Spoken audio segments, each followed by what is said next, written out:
갑자기 목이 메어가지고요. 예. 자, 너무나 찬양팀 너무나 뜨겁게 찬양해서 너무나 감사드립니다. 하나님의 은혜가 쏟아지고 하나님이 함께하시는 예배가 될 줄 믿습니다.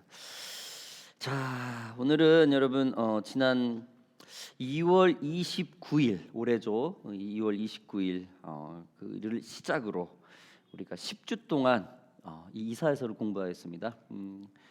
주님의 음성이라는 제목으로 처음 시작을 했죠. 그 다음에 성경에는 구약 39권, 신약 27권, 총 66권이 있듯이 정말 우연처럼 이 이사야서도 이사야서 1권이 39장이에요. 그리고 나머지 27장이 제2 이사야서입니다. 그래서 총 66장이에요. 너무 희한하죠. 너무 희한하게 이렇게 돼 있어요. 뭐 그렇다 해서 뭐 그게 꼭 맞아가지고 뭐 대단한 것은 아닌데, 하여튼 굉장히 성경 전체가 이 이사야서 주는 것과 굉장히 많은 의미를 두고 있죠. 아무튼 우리는 오늘 이사야서 66장 1절에서 15절 말씀을 통하여 진정한 예배자를 찾는 하나님이라는 제목을 가지고 함께 말씀을 나누겠습니다. 우리 잠깐 기도하겠습니다. 하나님 감사합니다. 지난 10번의 예배를 통하여서 우리를 이렇게 이끌어 주시고 함께 해주셔서 이사야서를 마지막까지 오게 하였습니다. 주님, 그 마지막 순간순간까지 정말 하나님께서 기름 부으시고 이사야서를 통하여서 정말 이 땅에 우리가 복음을 붙들고 무엇을 어떤 식으로 움직여야 될지 정말 많은 공부를 했습니다. 주님, 오늘 이 밤에도 그 모든 하나님의 마음을 총 마무리하고 가다듬는 귀한 시간이 되게 하여 주시옵소서. 성령의 귀를 열어주시옵고 성령의 눈을 뜨게 하시고 성령의 마음으로 열게 하여 주시옵소서. 감사드리며 예수 그리스도의 이름으로 기도하였습니다. 아멘. 여러분, 하나님은 전지전능하십니다. 믿으십니까? 자, 하나님은 언제 어디서 계시는 무소부재하신 분이십니다. 믿으십니까? 그는 천지를 창조하셨고 우리를 흙으로 지어 그의 생명을 우리에게 직접 부어 주셔 우리를 숨쉬게 하며 살게 하셨습니다. 그러나 아담의 전적인 죄로 인해 우리는 물론 인류 전체가 이 땅에서의 그 타락의 길을 걷게 됩니다. 그래서 우리는 땀을 흘리는 노력이 있어야만 먹고 살 수 있고 각종 병마 그리고 이 땅에서의 그 숨이 멈추는 죽음이라는 것을 겪어야만 하는 그런 상황을 겪게 됩니다. 예수 그리스도라는 주님의 외아들의 그 희생으로 이 모든 것이 이 땅이 아닌 하나님의 나라가 우리에게 도래가 되어서 하나님의 나라에 들어갈 수 있는 구원의 기회를 얻게 된 것도 하나님의 은혜입니다. 이러한 우리를 왜 하나님은 예수님을 희생하면서까지 구원이라는 것을 우리에게 주셨을까요? 아니, 조금 질문을 바꿔볼까요?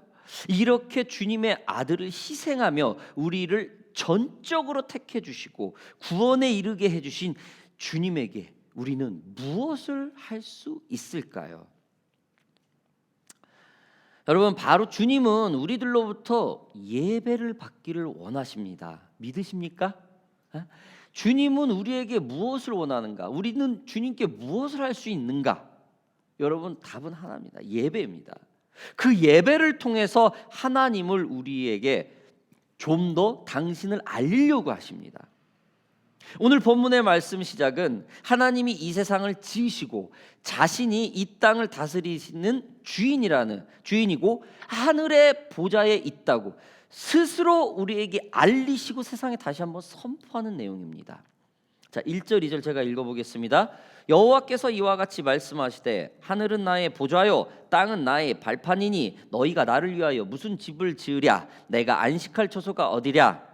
나 여호와가 말하노라. 내 손이 이 모든 것을 지었으므로 그들이 생겼느니라. 무릇 마음이 가난하고 심령이 통회하여 내 말을 듣고 떠드는 자 그 사람은 내가 돌보려니와.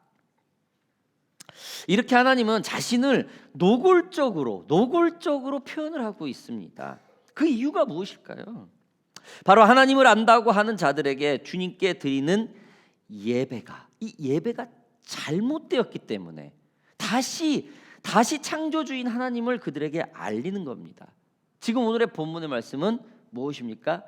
언크리스천한테 얘기를 하는 게 아니라 하나님을 아는 하나님의 자녀에게 말하는 경고의 메시지입니다. 잘못 드리는 예배를 드리는 자에 대한 경고라는 것이죠. 조금 말씀을 더 보겠습니다. 3절 4절 소를 잡아 드리는 것은 살인함과 다름이 없이 하고 어린 양으로 제사 드리는 것은 개의 목을 꺾음과 다름이 없이 하며 드리는 예물은 돼지의 피와 다름이 없이 하고 분향하는 것은 우상을 찬송함과 다름이 없이 행하는 그들은 자기의 길을 택하며 그들의 마음은 가증한 것을 기뻐한즉 나 또한 유혹을 그들에게 택하여 주며 그들이 무서워하는 것을 그들에게 임하게 하리니 이는 내가 불러도 대답하는 자가 없으며 내가 말하여도 그들이 듣지 않고 오직 나의 목전에서 악을 행하며 내가 기뻐하지 아니하는 것을 택하였음이니라 하시니라. 여러분, 모세의 율법대로 소를 잡아 제사를 드리는 그 당시의 예배로서는 지금 아무런 문제가 없어요. 그렇죠? 어떤 재물을 각을 떠서 드리고 전혀 문제가 없죠. 십계명을 다 지키고 규례 그리고 제사장, 장막, 번제, 절기, 지킴 등 어떤 그 모세의 율법에 남아 있는 그 모든 것을 있는 대로 다 하는 것이 문제가 없습니다. 그냥 하는 거예요. 전혀 문제가 없어요.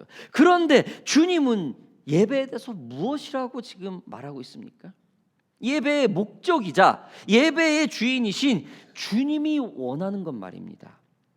바로 이 예배는 주님의 음성을 듣고 답하며 순종하라는 거예요. 여러분, 그냥 소를 잡고 각을 뜨고 번제를 드리고 화제를 드리면서 하나님의 음성은 듣지도 않고 하나님의 말에 순종하지도 않고 그냥 행위대로만 하는 거가 그 당시에는 비일비재했다라는 거예요. 요즘에도 별 수 없죠. 익숙해져 있는 교회 생활, 익숙해져 있는 공동체 생활, 익숙해져 있는 그냥 이런 믿음, 그렇죠? 매일매일 새롭게 되어지는 주님의 음성을 들어가면서 가야 되는데 그냥 습관이 되어진다는 것이죠. 눈에 보여지는 것은 다 있는 듯한데 주님은 지금 눈에 보여지는 것 때문에 모세의 율법을 통해 제사를 만든 것이 아니라는 겁니다. 모세의 율법을 통해 하나님과 소통하길 원하고 있는 거예요.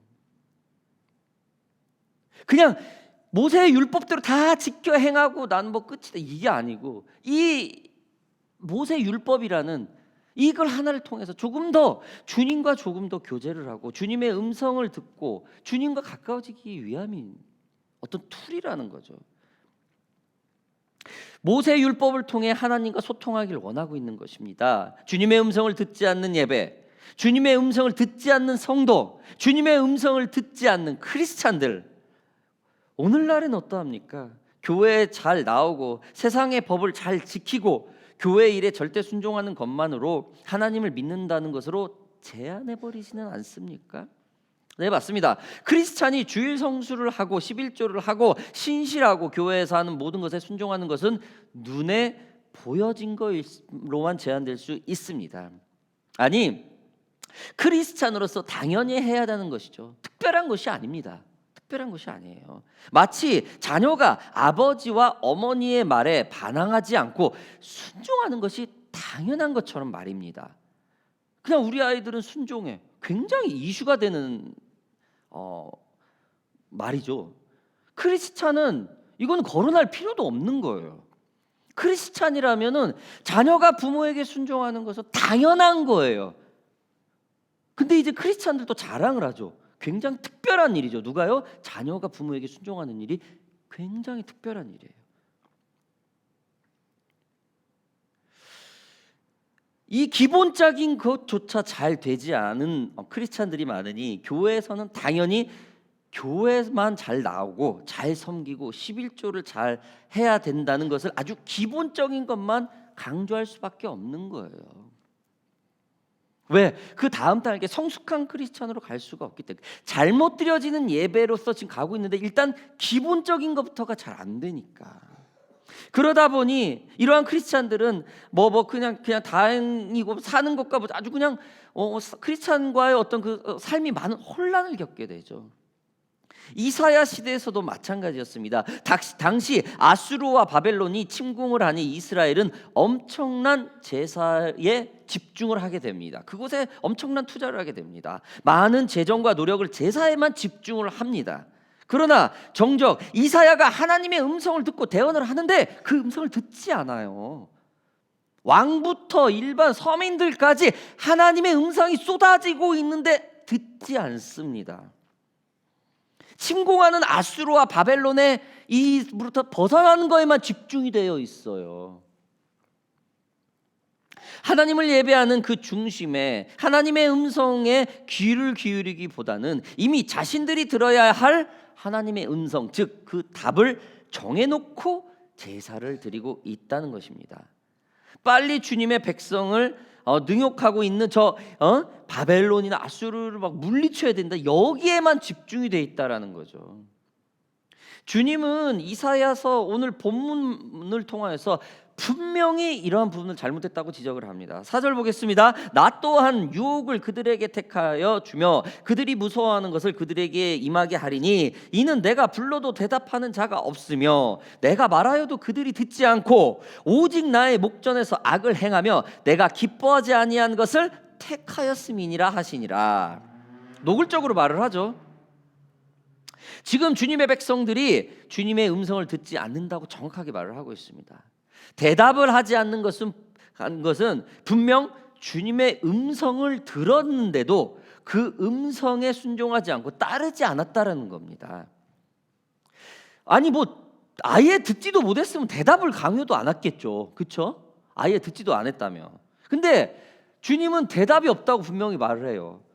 들었는데도 이사야를 통해서 하나님의 음성을 들었는데도 대답을 하지 않아요. 이러한 것이 잘못된 예배라고 지금 주님께서 경고를 하고 있는 겁니다. 주님의 음성을 듣고 대답하는 순종이 없이 좋은 소를 잡아 각을 떠 드리는 제물은 그저 살인함과 같고 어린 양을 드리는 제물은 그저 돼지의 피와 기름 다름없이 우상을 그냥 찬송함과 같이 가증한 것이라고 그냥 아주 그냥 보편적이라고만 얘기를 하고 있는 거죠. 아주 경고를 하고 잘못된 예배라고 경고를 하고 있는 겁니다. 여러분, 현재를 살아가는 우리도 상당히 공감되는 말씀입니다. 계속 말씀을 좀 더 볼까요? 5절부터 9절까지 좀 더 보겠습니다. 여호와의 말씀으로 말미암아 떠는 자들아 그의 말씀을 들을지어다. 이르시되 너의 형제가 너희를 미워하며 내 이름으로 말미암아 너희를 내쫓으며 이르기를 여호와께서는 영광을 나타내사 너희 기쁨을 우리에게 보이시기를 원하노라 하였으나 그들은 수치를 당하리라 하셨느니라. 떠드는 소리가 성읍에서부터 들려오며 목소리가 성전에서부터 들리니 이는 여호와께서 그의 원수에게 보응하시는 목소리로다. 시온은 진통을 하기 전에 해산하며 고통을 당하기 전에 나말을 낳으리니 이러한 일을 들은 자가 누구이며 이러한 일을 본 자가 누구냐. 나라가 어찌 하루에 생기겠으며 민족이 어찌 순간에 태어나겠느냐. 그러나 시온은 진통하는 즉시 그 아들을 순산하였도다. 여호와께서 이르시되 내 아이를 갖도록 하였은즉 해산하지 아니하겠느냐. 내 하나님이 이르시되 나는 해산하게 하는 이인즉 어찌 태를 닫겠느냐 하시니라. 5절 여호와의 말씀으로 말미암아 떠는 자들아 그의 말씀을 들을지어다 이르시되. 여러분, 주님은 잘못된 예배를 지적하며 주님의 말씀을 들으라고 강조합니다. 이스라엘의 재탄생 회복을 원하고 있다라는 거죠. 이스라엘이 다시 한번 잘 되기를 주님은 간절히 바라고 있습니다. 하나님은 이사야서 66장 동안 이스라엘에게 아니면 어쩜 우리에게 엄청난 말씀을 하고 계십니다. 질책하셨습니다. 회개를 시키고 있습니다. 이러한 것들이 다 도대체 무엇이겠습니까? 주님은 말씀하고 있습니다. 주님은 우리에게 끊임없이 말씀하고 있습니다. 우리의 삶의 잘못된 부분을 지적하든 회복하든 주님은 지금 현재 우리들에게 그 시대처럼 말을 하고 있다라는 것입니다. 그러나 여러분, 주님이 이렇게 이스라엘에게 어쩜 우리에게 끊임없이 말씀하시며 기회를 주는 것은 아닙니다. 언젠가는 이 말씀은 끝이 난다라는 거죠.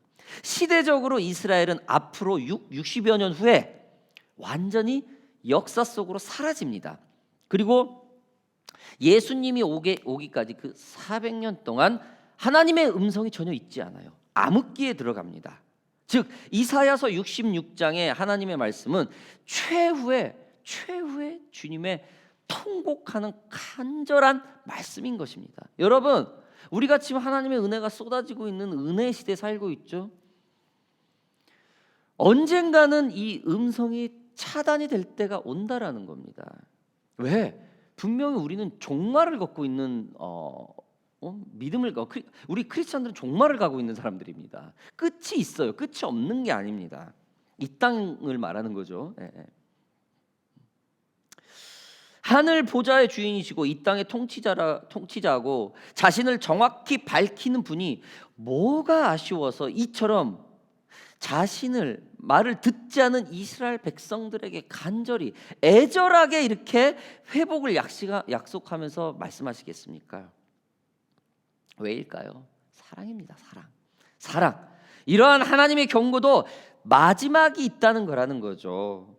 사랑의 끝은 뭡니까? 사랑이 끝나게 되면 뭡니까? 저주예요. 여러분 제가 얼마 전에 한국을 갔다 온 거 여러분들 아시죠? 한국은 지금 전 세계 최고의 자리를 향해 고속 행진을 하고 있는 것을 저는 봤어요. 굉장히 잘 살아요. 너무 좋아요. 윤택해요. 뭐 그냥 모든 게 그냥 편해요. 만족감이 굉장히 100% 이상이에요. 편리한 환경이 지역 곳곳에 가득합니다. 참 살기 좋은 나라예요. 자랑할 것이 참 많은 나라입니다. 100세 시대를 사랑하는 세상이 되었어요.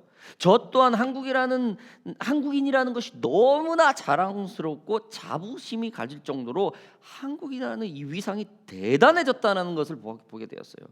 이렇게 살기 좋은 한국에도 여러분 가장 두려운 것이 있다고 합니다.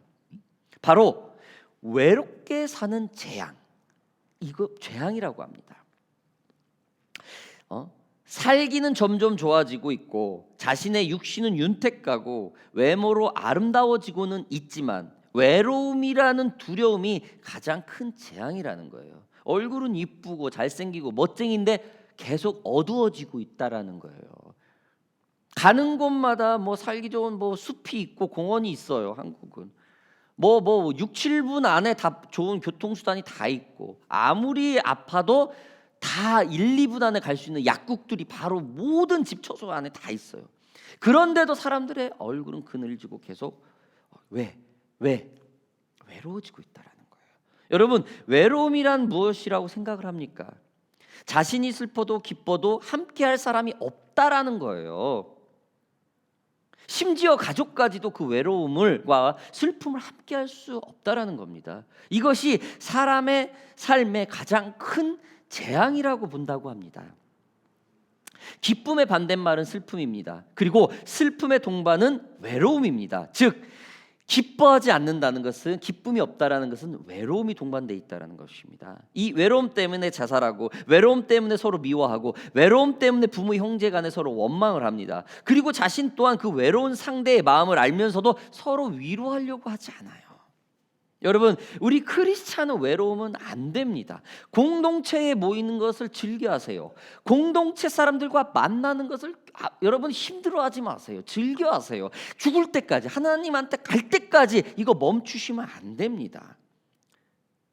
하나님의 모략을 쓴 달라스 윌라드는 이렇게 말했습니다. 웃을 수 있는 사람은 자신의 삶을 책임질 수 있는 사람이다. 웃음이 없는 곳은 복음이 없는 곳이다 라고 아주 극진적으로까지 얘기를 합니다. 우리가 아무리 어렵고 힘들어도 견딜 수 있는 것은 하나님의 위로가 있기 때문에, 하나님의 사람을 통해서 그 위로를 받을 수 있기 때문에, 외롭지 않기 때문에 견딜 수 있다는 것입니다. 여러분, 세상에서 가장 비참한 게 혼자 쓸쓸히 고독사하는 거예요. 여러분, 성경에서 나오는 모든 저주받은 인물 보세요. 혼자 쓸쓸히 고독사합니다. 하나님께 버림받은 자들 보세요. 다윗처럼 뜨거운 눈물을 흘리면서 많은 신하들이 옆에서 눈물을 흘리면서 전 국민들이 금식을 하면서 그렇게 외로워 추모하지 않아요. 쓸쓸히 갑니다. 엘리 대제사장은 자식이 먼저 죽는 꼴을 보고 죽습니다. 그냥 의자에 떨어서 목이 꺾어져 죽습니다. 사울은 어떻습니까? 자신의 칼을 세워놓고 자신이 자살을 하게 됩니다. 그래도 죽지 않아서 지나가는 자기 사병한테 목을 죽여달라고 얘기를 합니다. 쓸쓸히 죽어간다라는 거예요. 여러분, 이거는 재앙이에요. 하나님의 사람은 이렇게 살지 않습니다. 아무튼 이러한 하나님의 음성이 끊길 수 있다라는 거예요. 이 어마어마한 위로가 되는 하나님의 음성이 끊길 수 있다라는 거예요. 우리는 이스라엘 역사를 이미 알고 있습니다. 이들은 곧 예수님이 오기 전까지 외로움이라는 이 하나님의 음성이 끊긴 이 두려움 속에 400년을 살게 됩니다. 재앙 중에 재앙, 이러한 재앙은 없죠. 택한 민족에 하나님의 음성이 없어요. 말 그대로 엄마 아빠가 있는데 엄마 아빠가 평생 수십 년 동안 볼 수 없다라는 거예요. 이거하고 똑같은 거예요. 여러분, 그 전에 오늘 말씀처럼 하나님이 이스라엘을 회복시키려고 했던 말씀이 있었다는 사실 여러분 기억하시기 바랍니다. 지금도 끊임없이 우리에게 주시는 말씀, 쏟아 부어 주시는 그 주님의 말씀, 여러분, 하나님이 무언가 우리에게 끊임없이 러브콜을 하고 있다는 거예요. 무언가를 말하려고 제스처를 하고 있다는 거예요. 여러분, 주님의 음성을 듣기를 바랍니다. 오늘 이 밤 이후로 주님의 음성을 끊임없이 듣는 저와 여러분들이 되기를 주님의 이름으로 바랍니다. 사랑하는 OPM 참석자 여러분, 예배자 여러분들, 여러분은 교회 잘 다니는 착한 사람입니까? 모든 것에 말 잘 듣고 범법 행위를 하지 않는 사람입니까? 주위로부터 착한 크리스찬이라고 칭찬을 듣는 사람입니까? 오늘 이 시간만큼은 우리 자신의 모습에게 조금 질문해 봅시다. 내가 하나님의 음성을 듣고는 있는지, 그래 어쩌면 좋은 환경 속에 자꾸 경륜만 좋게 쌓아져가 있는 이 공동체 생활, 교회 생활에 익숙해져 있지는 않은지 조금 질문은 해봅시다. 어쩌면 전혀 우리가 생각지도 모르는 하나님의 음성이 있는지, 사방팔방 길이 막혀 있고 낭망하고 두려워요. 하나님이 이 상황에서 무언가 우리에게 말씀하고 있지는 않은지 좀 질문해 봅시다. 자신의 말씀을 듣고도 대답하지 않는 이스라엘 백성처럼 지금 내가 주님을 그 허락한 황당한 환경을 거부하고 있지는 않은지, 내 뜻에 맞지 않는다고 하나님의 음성을 들었는데도 거기에 취하지 않고 있는지 한번 질문해 봅시다. 내가 주님을 찾는 진정한 예배자, 그런 예배자의 모습이 될 수 있는지 오늘 이 밤에 좀 질문해 봅시다. 좀 찬양팀 좀 나와주시죠. 좀 그러한